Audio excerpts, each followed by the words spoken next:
You know you're in trouble when you'd rather watch the Nic Cage Wicker Man.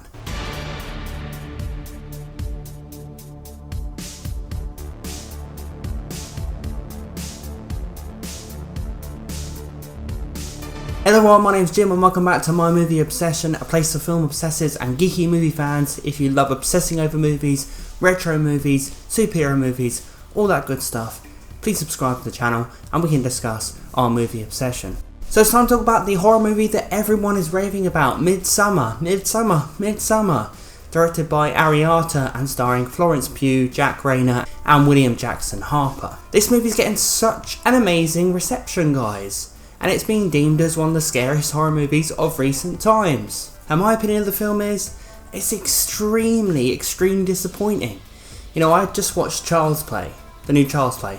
Very disappointed by that, and I wanted a horror movie to take me back to the old days of horror. Not just jump scares, not just in-your-face scares. And this isn't just jump scares, there's barely any jump scares in it, but there's nothing really to it. This is basically taking the 70s movie The Wicker Man, which I think is a horror masterpiece, and trying to do it in a modern day. We already failed that with the Nic Cage Wicker Man. No one should be going near that shit again. The reason it worked in the 70s, it just, the quirkiness and the bizarreness and the way that 70s cinema can look a bit dirty and a bit risque and a bit, just, you never know what to expect in 70s cinema. You know, just all that unpredictability came together for that movie. And you know, the pagan stuff was kind of new and scary because we were still a very religious country at the time in the UK. It's a UK film. And it's just scary, it was just unsettling. I still think it's one of the best horror films ever made. And then we've got Nic Cage Wicker Man, which puts it in a modern setting and it's low old arse. And then we get Midsommar by an amazing horror director. And listen, I don't think this is a terrible movie. I think that it's eerie for the first half.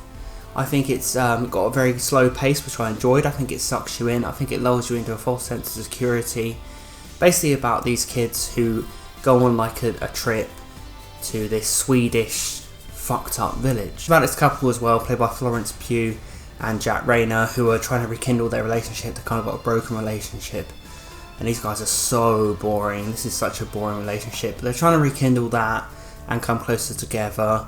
And she's trying to do stuff for him, he's trying to do stuff for her, and it's in the midst of this just messed up Swedish town. I mean, there's places you can go for couple sort of reconciliation. You don't have to go to a messed up village where they kill people. So is Midsommar scary? Well, I think for the first half it's eerie, and I like the idea. I really do. I love the 70s Wicker Man. And I think one of the scariest things in life is how easily human beings can be led down destructive paths. And it's also very scary to me how you can be born into a culture and you accept it as normal when it's clearly not.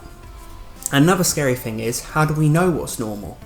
You know, we have grown up with our culture and we have science and we have this and that. I do believe we can scientifically quantify harm and what could be best for society, but they've got it in their own heads that their way is right. So how do we know for sure that our way is right? And that's freaky, because it shows that there's no limits to what humanity can do. There's no limits to the way we can hurt each other, corrupt each other, believe crazy things. It's a very, you know, smooth moving, breezy film. It really does lull you in, but it never goes anywhere. There's never any big scares in this. Nothing ever really pays off. I was very satisfied that there wasn't many jump scares, but there wasn't many scares. You bunch of absolute melts. I'm joking. If this did scare you, good. There are probably some films that scare me that you'll think I'm an absolute melt for being scared over, so don't be offended. But I just don't get how you can say that this is just giving you sleepless nights when you've got movies like The Shining, The Blair Witch Project, The Omen, the original Wicker Man, Jacob's Ladder. These are proper horror movies. This is a good idea for a horror movie with good moments in it and good ideas in it, but nothing ever really is scary. You know, you don't remember. I don't remember anything about this film. You know, there's no scenes that stick out as memorable. There's no memorable scares. You know, all the films I just listed, you can think of key scenes where that is scary. In this, it's just people do bizarre things, but they do them in kind of it all happens at once. So there's a few set pieces, but the one where it should have been scary was just absolutely laughable. You know, there's a scene in this film which I probably think is worth going to see it, just to be laughing, because it's absolutely ludicrous. Absolutely. And guess what? The screening I was in, the whole place was laughing their arse off like they were watching a fucking Jim Carrey comedy from the 90s. And I have to get around to the Wicker Man comparison with Nicolas Cage. This is the Wicker Man with Nicolas Cage. This is so similar to it, guys, and that's not a good thing. And I would rather watch the Wicker Man with Nicolas Cage, because at least you've got Nic Cage, at least you've got something really, like a laughable, stupid film. At least it's just got some crazy stuff going on. This was a slow-paced, boring, stupid film. But it had all those elements of the Wicker Man with Nicolas Cage. It had like all these weird female characters doing these over-the-top performances, smiling, laughing, putting all these facial expressions that just come across as laughable and just stupid. And it had, the stupid, the ceremonies, the crazy things that happen in the Wicker Man, but in this kind of over-the-top way where it doesn't keep the subtlety of the 70s movie. And it also has the bear suit. Yes, this movie has a bear suit in. One of the things that they dogged on the Nicolas Cage Wicker Man for was Nicolas Cage running around in a bear suit looking like a donut. And we have a bear suit in this. We have a bear suit in this. This is literally the Wicker Man with Nicolas Cage, guys. This is the Wicker Man sequel to Nicolas Cage. And it has that stupidness to it. And it had my audience laughing their arse off. And this is not meant to be a comedy. And nor was the Wicker Man with Nicolas Cage. That's why I think this film fails. I don't know, this, I suppose you're supposed to laugh morbidly in some moments, but this was presented in the trailers as a terrifying movie. If I was going into it expecting The Wicker Man with Nicolas Cage, then maybe I'd be happier, but you shouldn't have advertised it as a proper scary movie. I was sitting there waiting for the scares. And I like slow-paced horror movies, I really do. And The Omen is a very slow-paced horror movie, but it just has these moments that just pierce your soul with fear, and The Blair Witch Project doesn't have much. That's a movie that doesn't have much to it, but there's moments that pierce your soul with fear.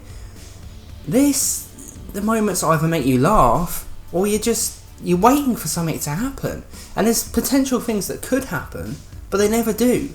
Like there's this character of this disabled boy who's kind of a mystery in the film. He has a deformed face. I thought they were going to make more of him in the film. But for me, there's nothing really, no payoff to that. We just all we really see is these women running around, and there doesn't seem to be any structure to this Swedish town.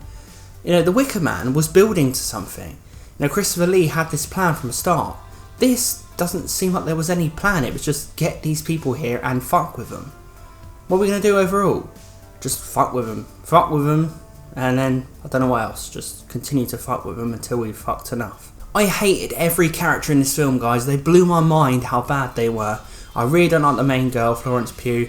I hated the relationship between those two characters. They were both unlikable.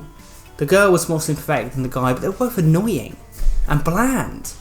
And everything was bland in this movie. These characters were bland. You couldn't invest in their love story. And the movie tries to have this overarching love story, which we care about. And it's like, we should sympathise with this couple. And it really means a lot to the story in the end. But I didn't care about the relationship. So one of the main things in this film that you're supposed to care about that has a payoff, I didn't care. I thought these actors were boring as hell. I didn't care about the relationship. I wanted to smack them both. They should both shut up. I didn't have likeable characters, and you need that.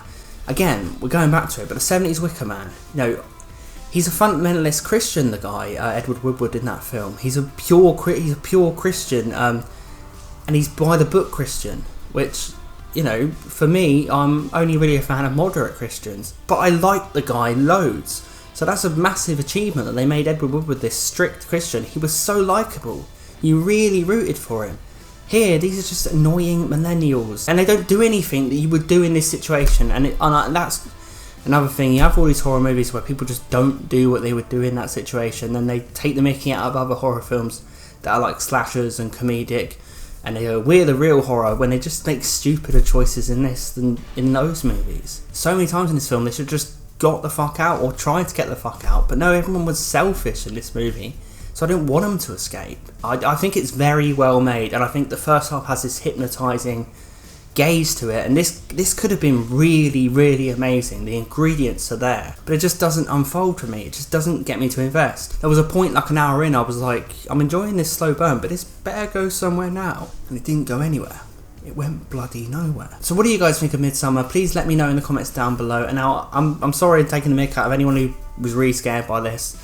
I was only joking, but I just wasn't. I just didn't enjoy it, and I was really looking for a great horror experience after my disappointment with Child's Play, and it just didn't pay off. I just was very disappointed. It's not a terrible film because there are some well-made moments, some scares, but just not really. Like, it's too subtle for its own good in a way because nothing really happens. But I guess my question of the day is, did you care about this relationship in the film? Did you really root for these guys? Did you really want them to escape?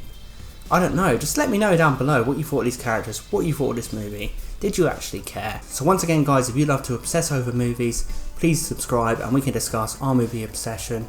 And guess what, I've got a video coming up on ranking the entire Child's Play series because I'm in a horror kick and I wanted to go back to those movies and rank them considering how disappointed I was with the remake. Thanks for watching everyone, please like the video if you did, please subscribe, hit the notification bell, and I will see you guys next time.